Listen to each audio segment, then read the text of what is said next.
Corrie traveled to more than 60 countries, sharing the good news about Jesus and forgiveness. She said, "Never be afraid to trust an unknown future to a known God." Corrie died peacefully on her 91st birthday, surrounded by friends and birthday bouquets from well-wishers around the world.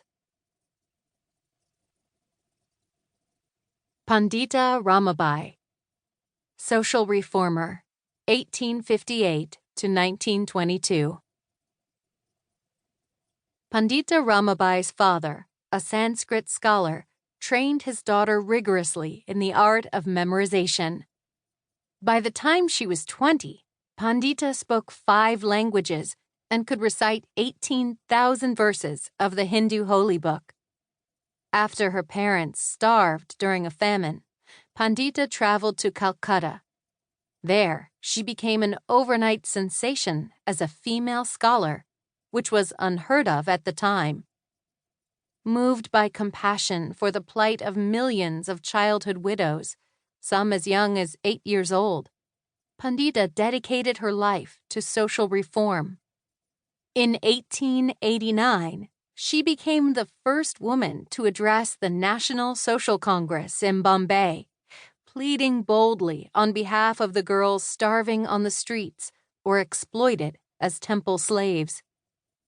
Although Hindu scholars rejected her when she converted to Christianity, Pandita testified, "I realized after reading the 4th chapter of St. John's Gospel that Christ was truly the divine Savior he claimed to be, and no one but he could transform and uplift the downtrodden women of India." Pandita was a born leader, trusted by the poor and respected by the rich. A lively speaker who moved her audience to tears and laughter, Pandita lectured in India, Great Britain, and the United States.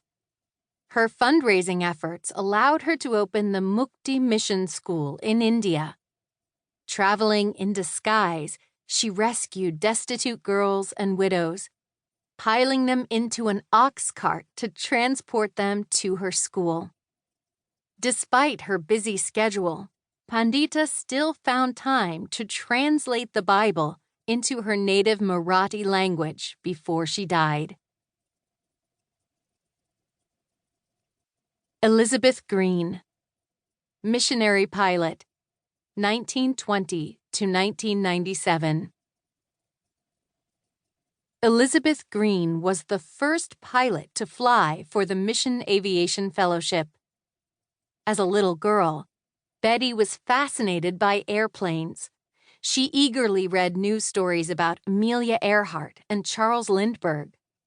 Betty saved her pennies, and at the age of 16, she began flight lessons. She dreamed of a life of travel and adventure. Before her dream could come true, the United States became embroiled in World War II. Betty joined the Women Air Force Service Pilots. She flew radar missions and even piloted B-17 bombers in high-altitude equipment tests. After the war, one of her friends suggested that she become a missionary pilot. Betty admitted, "My mind leaped for joy at the thrilling thought of combining flying with my love for God." When former Navy pilot Jim Truxton learned about Betty's interest in mission aviation, he wrote to her, suggesting they form an organization of Christian pilots. Soon, Betty was helping missionaries all around the world. She flew supplies to missionaries in Mexico and Peru. She became the first woman to pilot an airplane over the Andes Mountains in South America. She flew over deserts and jungles in Africa. She delivered medical supplies and food to missionaries in 16 countries. She often received urgent calls to transport sick or injured people from remote mission stations to faraway hospitals.